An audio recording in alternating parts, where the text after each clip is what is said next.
அது திறக்கவில்லை, தெருக்கோடி பூஜை அது நடக்கவில்லை.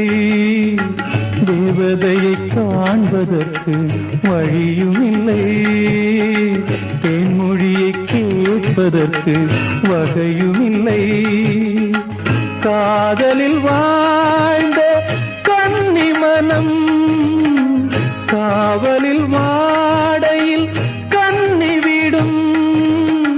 கூண்டுக்குள்ளே அலை மோதும் காதல் கிளி அவள் பாவம், கூண்டுக்குள்ளே அலை மோதும் காதல் கிளி அவள் பாவம், காதல் கிளி அவள் பாவம். காத்தே பூங்காத்தே என் கண்மணி அவளை கண்டால் நீயும் காதோரம் போய் சொல்லு.